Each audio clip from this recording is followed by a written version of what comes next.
ഞങ്ങൾ സ്വാഗതം ചെയ്യുന്നു. അതൊന്നും ഞങ്ങൾക്കെതിരുള്ള കാര്യമല്ല. പക്ഷേ ഇവിടെ ഈ ജോലി ചെയ്തിട്ട് കൂലി കിട്ടാത്ത അധ്യാപകർക്ക് ശമ്പളം കൊടുക്കാത്തിടത്തോളം കാലം ഈ പറയുന്നതൊന്നും ആത്മാർത്ഥതയില്ലാത്ത കാര്യങ്ങളാണ് എന്ന് ഞങ്ങൾ ചിന്തിക്കും. സംഗമം നടത്തിയതുകൊണ്ട് മാത്രമായില്ല എന്നാണോ ചിന്തിക്കുന്നത്? തീർച്ചയായും സംഗമത്തെക്കാളും ജോലി ചെയ്തവർക്ക് വേതനം നൽകുക, അതാണ് പരമപ്രധാനം.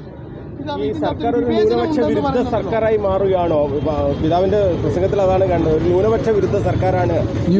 ന്യൂനപക്ഷ വിരുദ്ധ സർക്കാരാണ് എന്ന് ഞങ്ങൾ അങ്ങനെ അസന്നിഗ്ധമായി പറയാൻ ഉദ്ദേശിക്കുന്നില്ല. മറിച്ച് പല കാര്യങ്ങളിലും ന്യൂനപക്ഷങ്ങൾക്ക് അർഹതപ്പെട്ട നീതിപൂർവമായ കാര്യങ്ങൾ അവഗണിക്കപ്പെടുന്നു എന്നുള്ള പരാതി ഇവിടുത്തെ ക്രൈസ്തവ സഭയ്ക്കുണ്ട്. പ്രത്യേകിച്ച് കോശി കമ്മീഷൻ റിപ്പോർട്ട് പുറത്തു വിടാതെ അതിൻ്റെ നടപടികൾ സ്വീകരിക്കാതെ എത്രയോ നാളുകളായി സർക്കാർ ആ റിപ്പോർട്ടിന്മേൽ അടയിരിക്കുന്നു. ഇത് അന്യായമാണ് എന്ന് തന്നെ ഞങ്ങൾ വിചാരിക്കും.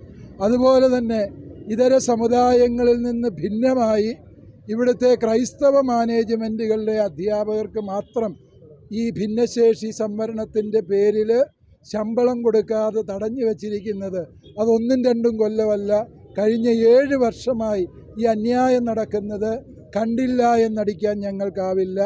ഇത് അന്യായം നടക്കുന്നു എന്ന് മാത്രം ഞങ്ങളിപ്പോൾ പറയും. ഇതിപ്പോൾ ഒരു പ്രത്യേക വിഷയമാണ് അധ്യാപകർക്ക് കിട്ടാത്തത്. അതുപോലെ തന്നെ നേരത്തെ പാർട്ടി നേതൃത്വം അടക്കം പിതാവിൻ്റെ അടക്കം പേര് പറഞ്ഞ് വലിയ വിമർശനമൊക്കെ ഉണ്ടായിരുന്നു. ഇങ്ങനെ നിരന്തരമായ സംഭവങ്ങളാണ്. ഇതിൻ്റെ എല്ലാം പശ്ചാത്തലത്തിൽ ഈ ന്യൂനപക്ഷ സമൂഹത്തിൻ്റെ ഭാഗമാവോ അല്ലെങ്കിൽ എന്തെങ്കിലും പ്രതിഷേധം അറിയിക്കുമോ? എന്തായിരിക്കും നിലപാട്?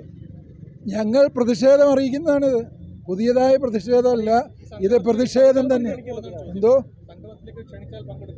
സംഗമത്തെക്കുറിച്ച്, ജനിക്കാത്ത കുഞ്ഞിൻ്റെ ജാതകത്തെക്കുറിച്ച് നമ്മൾ പറയണ്ട.